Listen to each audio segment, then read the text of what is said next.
ஒரு 1 lemon chicken எப்படி பண்ணலான்னு பார்க்கலாம்.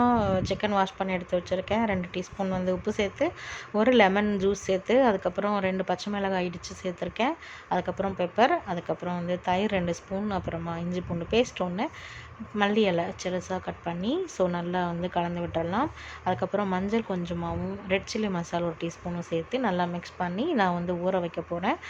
ஸோ இது வந்து நான் ஏர் ஃப்ரையரில் பண்ணுறதுக்காக எடுத்து வச்சுருக்கேன். இப்போ வந்து அப்படியே பேன் ஃப்ரை வந்து பண்ணி பார்க்கலாம் அப்படின்னு சொல்லிட்டு பேன் ஃப்ரை பண்ணேன். இதையே அப்படியே ஏர் ஃப்ரையரும் பண்ணேன்.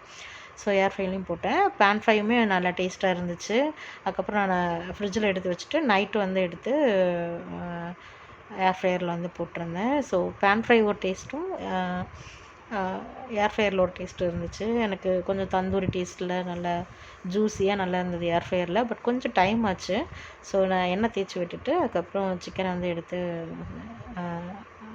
ஒன்றோட ஒன்று ஒட்டாமல் ஆயில் ஸ்ப்ரே பண்ணி எடுத்து வச்சிடலாம். ஃபஸ்ட்டு வந்து 180ல் 15 மினிட்ஸ் வந்து நான் வச்சுருந்தேன். ஸோ கொஞ்சம் வந்து வேகிறது கம்மியாக இருந்தது. அதுக்கப்புறம் திரும்ப ஒரு 5 மினிட்ஸ் செட் பண்ணி மொத்தம் 20 மினிட்ஸ் ஆச்சு. ஸோ நல்லாவே ஜூஸியாக சூப்பராக வந்துருந்துச்சு. எனக்கு ரொம்ப பிடிச்சிருந்தது. ஆனால் வந்து 5 மினிட்ஸ் கொன்கா வந்து எடுத்து நம்ம திருப்பி விடணும். அதெல்லாம் அந்த மசாலா வந்து ஒட்டியிருக்கும். ஸோ அப்படியே ஃப்ரை பண்ணிட்டேன். பாருங்கள் எவ்வளோ நல்லா வந்திருக்குன்னு ஜூஸியாக. ஸோ ட்ரை பண்ணி பாருங்கள். அடுத்தடுத்து ஏர் ஃப்ரையர் ரெசிபி போட ட்ரை பண்ணுறேன். நெக்ஸ்ட் வீடியோவில் பார்க்கலாம். தேங்க்யூ. பிடிச்சிருக்குன்னா லைக் பண்ணி, ஷேர் பண்ணி, சப்ஸ்கிரைப் பண்ணி சப்போர்ட் பண்ணுங்கள். நிறைய நாள் வீடியோ வரல. ஸோ கண்டினியூவாக இனி வரும். ட்ரை பண்ணி பார்த்துட்டு சொல்லுங்கள் எப்படி இருக்குன்னு. பாய்.